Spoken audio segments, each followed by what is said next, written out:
வணக்கம். உங்கள்கிட்ட சிங்கப்பூர் வரதை பற்றி சொல்லியிருந்தேன். இப்போ டேட்ஸ் ஃபைனலைஸ் ஆகிடுச்சு. 25ஆம் தேதி ஆகஸ்ட் அன்னைக்கு வரேன். அது ஒரு ஞாயிற்றுக்கிழமை. நான் எங்கே வரேன், எப்போ என்னை சந்திக்கணும்னு கீழே இருக்கிற வாட்ஸ்அப் நம்பர்லேயும் இமெயில் ஐடியிலையும் எங்கள் டீமை கனெக்ட் பண்ணிங்கன்னா அவங்க உங்களுக்கு எக்ஸ்பிளைன் பண்ணுவாங்க.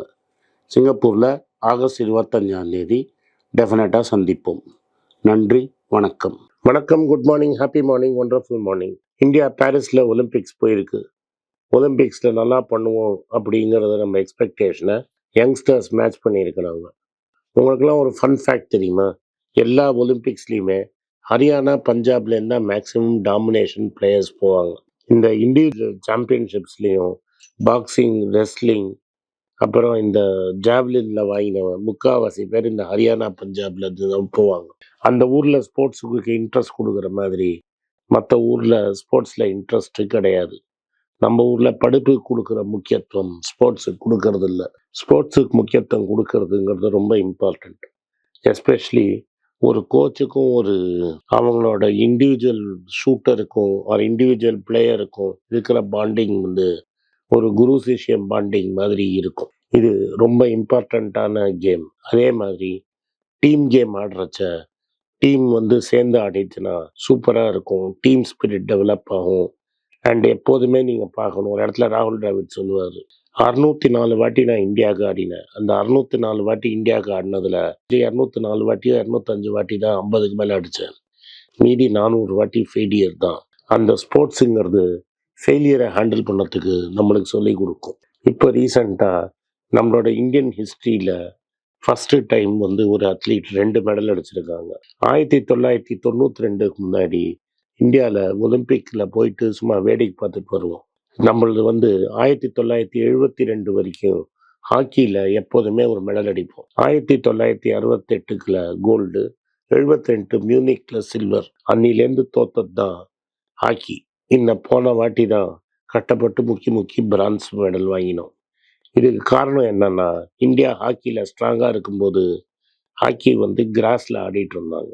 ஆஸ்ட்ரோ டர்ஃப் அப்படின்னு ஒன்று மாற்றினோன்னா ஒரு டர்ஃபே 25 லட்ச ரூபா ஆகும் போடுறதுக்கு இன்னித்து காசில். இதை தவிர மற்ற காஸ்டெல்லாம் இருக்கும். 2 கோடி ரூபா இருந்தால் தான் ஒரு ஹாக்கி ஃபீல்டே ரெடி பண்ண முடியும். இந்தியாவில் அந்த காலத்தில் இருந்த டோட்டலாக 20-25 ஆஸ்ட்ரோ டர்ஃப் தான் இருக்கும். ஹாலண்டு மாதிரி ஒரு குட்டி கண்ட்ரியில் 500 ஆஸ்ட்ரோ டர்ஃப் இருக்கும். அதனால் கேமே மாறி இந்தியாவுக்கு ஹாக்கியில் மெடல் அடிக்கிற வாய்ப்பு போயிடுச்சு.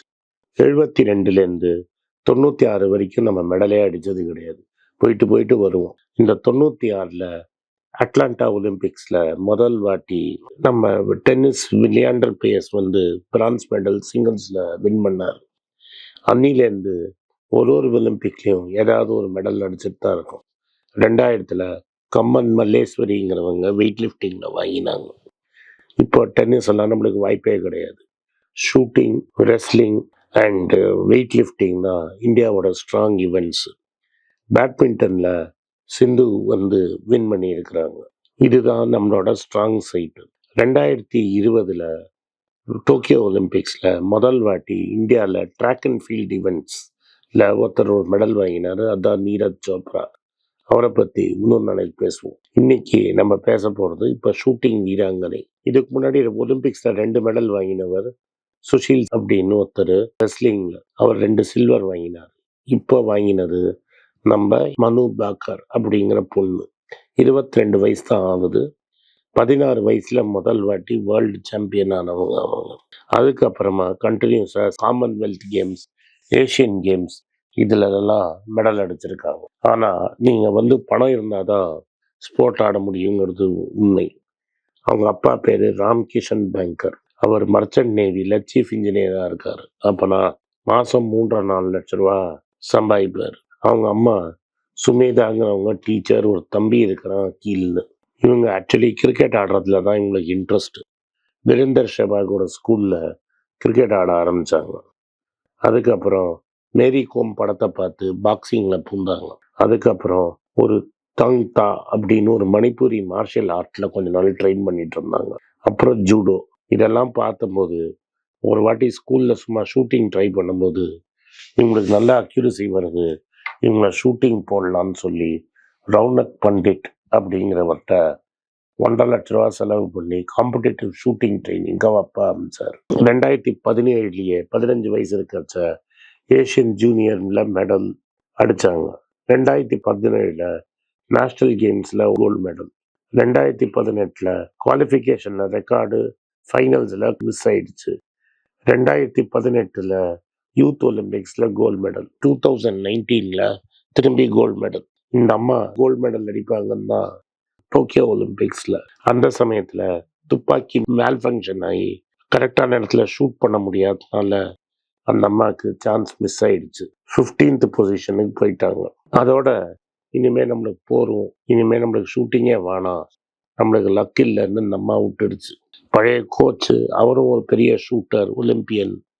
அண்ட் 1996 இந்தியாவுக்காக ஒலிம்பிக்ஸ் போனவர், ஏஷியன் நேரத்தில் வின் பண்ணவர் ஜஸ்பால் ராணா அப்படிங்கிறவங்க திரும்பி பார்த்து அவர் நான் உன்னை கோச் பண்ணுறேம்மா, நீ திரும்பி ட்ரை பண்ணுன்னு சொல்லி அவர் கோச்சிங் கொடுத்துட்டே இருந்திருக்கிறாரு.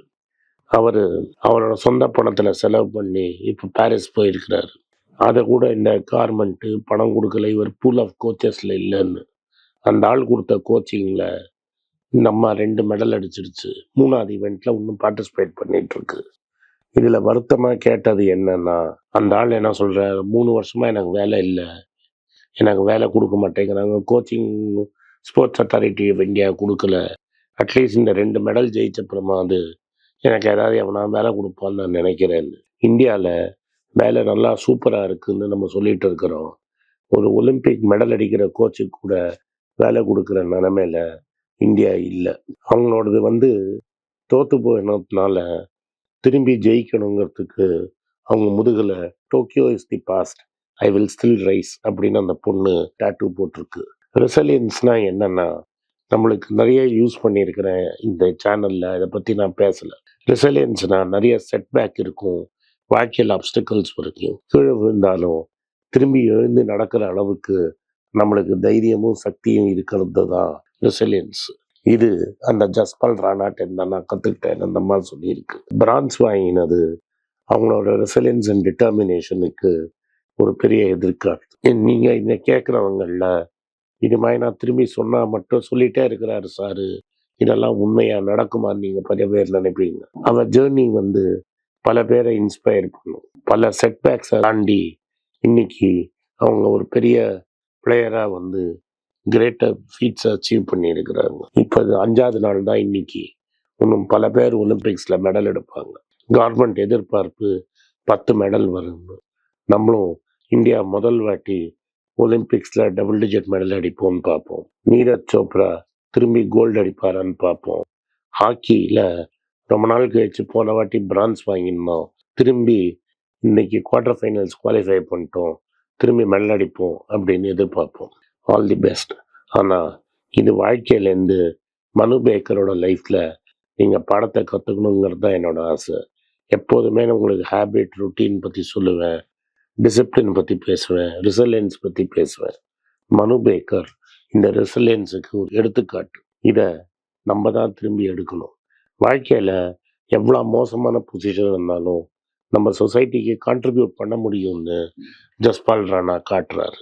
வேலை இல்லைங்கிறதுனால நான் வெறுப்பில் வீட்டில் இல்லாமல் ஒரு பொண்ணை ட்ரெயின் பண்ணி இன்னைக்கு இந்தியாவுக்கே 2 ஒலிம்பிக் மெடல் வாங்கி கொடுத்துருக்குறாங்க.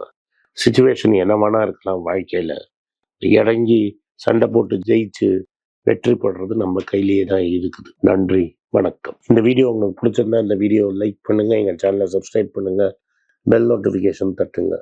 இந்த வீடியோ முடிஞ்சால் உங்கள் சொந்தக்காரங்களுக்கும் ஃப்ரெண்ட்ஸுக்கும் அனுப்புங்க. நன்றி, வணக்கம். வணக்கங்க. இந்த ஃபைனான்ஸ் நியூஸை பற்றி டிஸ்கஸ் பண்ணதுக்குன்னு தனியாக ஒரு ட்விட்டர் ஐடி வச்சுருக்கோம். கீழே இதை ட்விட்டர் ஐடி வரும். என்னோடய இன்ஸ்டாகிராம் ஐடியும் கீழே இருக்கும். அதில் ஷார்ட் வீடியோஸ் வரும். ஸோ என்னை எக்ஸ்க்ளூசிவாக ஃபைனான்ஸ் விஷயத்தில் ஃபாலோ பண்ணணும்னு நினைக்கிறவங்க கீழே இருக்கிற ட்விட்டர் ஐடியும் இன்ஸ்டாகிராமையும் ஃபாலோ பண்ணுங்கள். நன்றி, வணக்கம். உங்கள் பேராதரவுக்கு மிக்க நன்றி. நான் டோட்டலாக 5 புஸ்தகங்கள் எழுதியிருக்கிறேன். 3 ஆங்கிலத்தில் எழுதியிருக்கிறேன். அதில் 2 தமிழாக மொழிபெயர்த்துருக்காங்க. ஸோ டோட்டலாக 5 புஸ்தகம் ஆச்சு. இந்த 5 புஸ்தகத்துக்கு ஹார்ட் காப்பி வேணும்னா நீங்கள் கீழே இருக்கிற வாட்ஸ்அப் நம்பருக்கு மெசேஜ் அனுப்பிச்சிங்கன்னா எங்கள் டீம் உங்களை கான்டாக்ட் பண்ணுவாங்க. இந்த 5 புஸ்தகங்களில் 3 புஸ்தகம் கிண்டலில் இருக்குது. அமேசானில் கிண்டலில் வாங்கணும்னு ஃபீல் பண்ணுறவங்க நேராக கிண்டலில் வாங்கிக்கலாம். தமிழ்லேயே யாராவது ஃபைனான்ஸ் நியூஸ் படிக்கணும்னு ஃபீல் பண்ணீங்கன்னா தயவு செஞ்சு மணிபேஜ்.com விசிட் பண்ணுங்கள்.